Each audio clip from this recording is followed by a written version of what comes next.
Now it's time for the grid. So let's put the grid on. View, show grid. We're going to do the default grid, but if you ever wanted to modify your grid, just go up to Illustrator Preferences and go to Guides and Grid.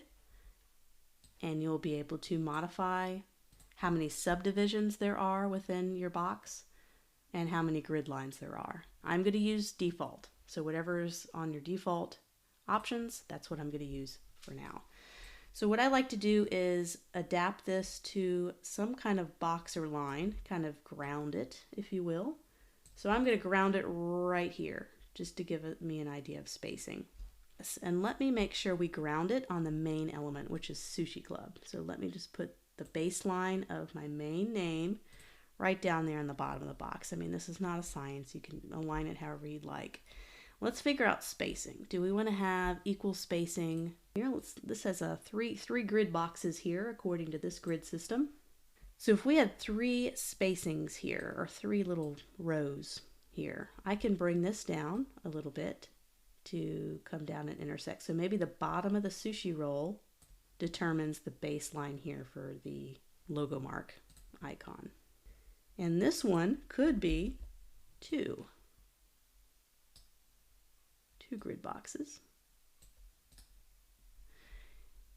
And we also want to make sure this is center aligned. So this would be the center point. So we have 4, 5 columns. That's perfect. That means this, the right in the middle. So this right here is the center of the logo right here.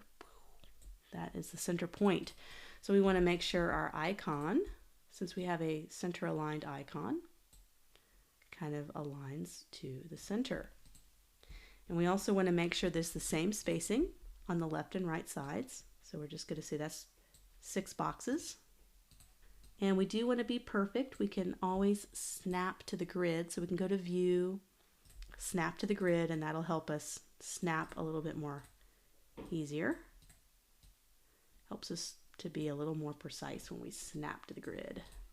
Okay, so let's see if we can't do 6 boxes on this side. So you can see how it was a little off, just going into the D, which is no big deal because I can make this a little smaller.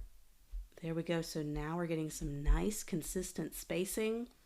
What we can do now is we want to have, and what we'll do when we do our branding guidelines is we want to be able to show people how much white space or margin do I need to leave around the logo and not put anything else on the grid. So if this is 1x, it's basically determining a measurement. So this is 1x, the width here. So 3 boxes, it's 1x. So 2x will be double this length. So it will be 6 boxes. So if this is 3 boxes, this will be 6 boxes. So 1, 2, 3. So if we do 2x border, which is kind of standard to double the width or spacing between your element and the typography, having that be your margin, having a 2x. So if I want to have this much margin, what I can do is I can put this as a margin around the logo. And that'll be like a clear space where no one is allowed to put anything around it, so it doesn't make the logo feel too close to other objects. So that would be 2x, this would be 1x.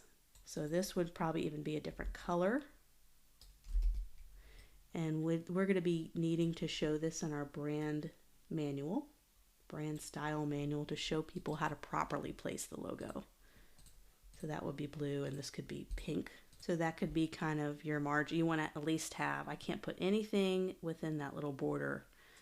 That's the breathing room, the margin to put around the logo. Because it would be a shame if you did all this work and you realized, oh, it's not perfectly center, it's not, something is wrong.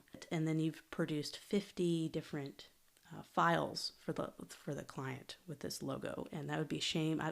It happened to me where I didn't tweak something perfectly, and I realized it after I made 50 different file formats with this logo, and I had to go back and change them all. It was a headache. So really be a perfectionist here. We also need to look about spacing between the S and this little chopstick area too. So I think that looks pretty good. And also making sure the S and the C align perfectly, so I can go up to my align and do a vertical align top or a vertical align bottom. Just make sure they have the same baseline. This is going to be your baseline right there. Okay, so we're ready to go. We have our first logo ready. This is great. We've already put it on the grid. So now that we have this, we're ready to create the logo system. We have the first item. This is the full logo in the full formal presentation. I like to call them a formal presentation. It's got the tagline in it. It's got everything, but we're going to need a version without the tagline. We're going to need to condense this down to just typography as well. So we're going to do that next. Let's continue to develop our logo system. So let's make a duplicate. And this will be a version without the tagline. This will be the easiest one you do because it's going to be as simple as ungrouping and removing the tagline. It's not going to be a whole lot going on there. So that's the version without the tagline. Let's duplicate it and let's do a new row. And now we need to do a version that is horizontal. So what happens if we have this narrow space that we need to put it in a horizontal space? So this is going to be a little bit of a challenge because we have a very vertical icon. So let's see what we need to do here. Let's bring this up here. And this is when we're developing the system. So do we have to have a horizontal version that also has the icon the way it is? Not necessarily. It can condense down differently. It can be a typography only presentation. We can stack this. And so what we have here is we have an S and a C, which is a monogram, and it's next to the name. It's almost too close. The S and the C in the Sushi Club. It's just repeated. It's right here.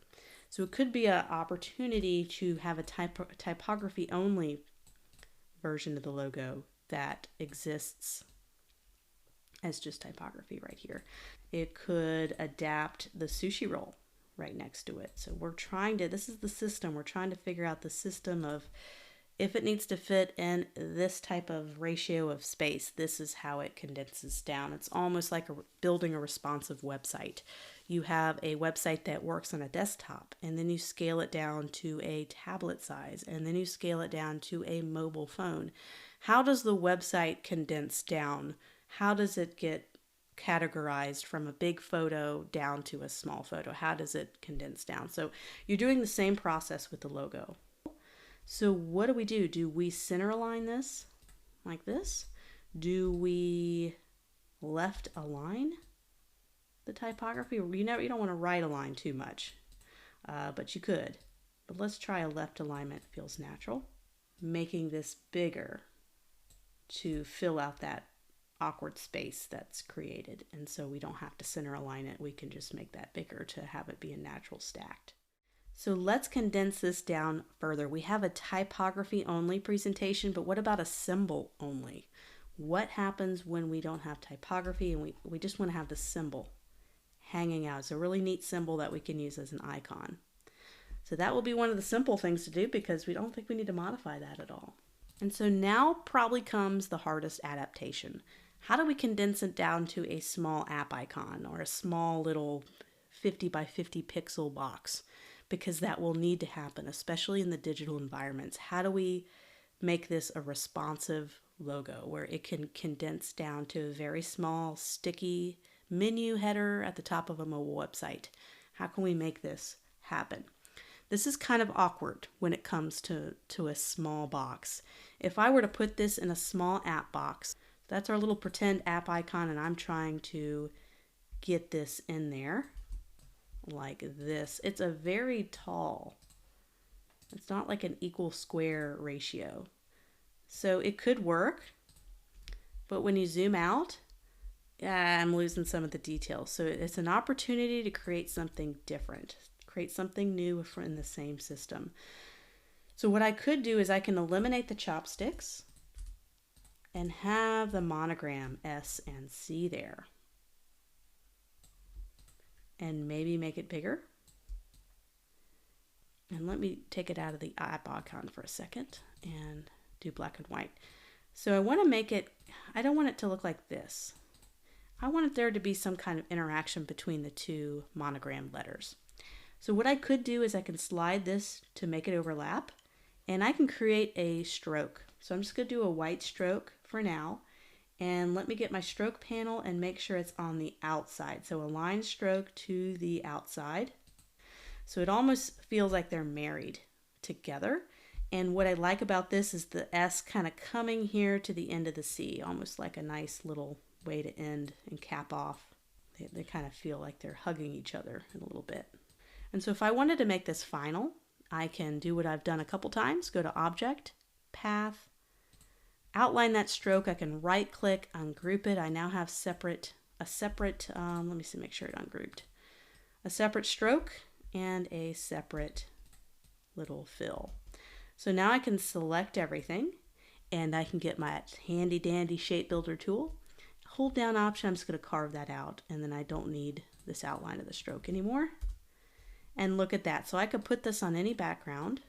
It's already been isolated and knocked out. I guess knocked out would probably be a better term for that. So now we have a very responsive condensed down logo where you can tell you have the monogram of the company. You can tell what it is. I think it works a lot better than this, and we can eliminate that. And so here's an even more condensed version. And let's reverse this out and make that a solid color. So we're showing just really quickly, we can of course present these with nice spacing and do all of that, but really quickly we're able to condense this and make this a very responsive logo. We can even explore alternative logo usage and alternative logo examples. So this could be a seal graphic. I know the client, when they originally thought of what they wanted, they thought about a seal graphic. It's not too late to incorporate this and make a seal version with typography that they can put on almost like a stamp on something. That could be an interesting way to explore maybe their tagline. So if we wanted to take we've already did this before. We already have a logo. We already had a logo that we did this kind of round typography. So we're going to just copy and paste. We have another way to show this authentically prepared. We're going to eyedropper tool. How could we do a little seal graphic here? And we can even put the icon in the middle. So authentically prepared goodness. So we kind of we're going to get to brand language here soon. So we've developed a logo. We have a very basic concept, but we're going to really get into brand language, which is going to help us write our ad copy or advertising copy. It's going to help us put all that together and pick our photography and make everything really easily. How do we talk to the consumer? What language do we use? When do we use the tagline? What kind of phrases can we use along with our designs? And we're going to go in depth in developing a brand language a little bit later.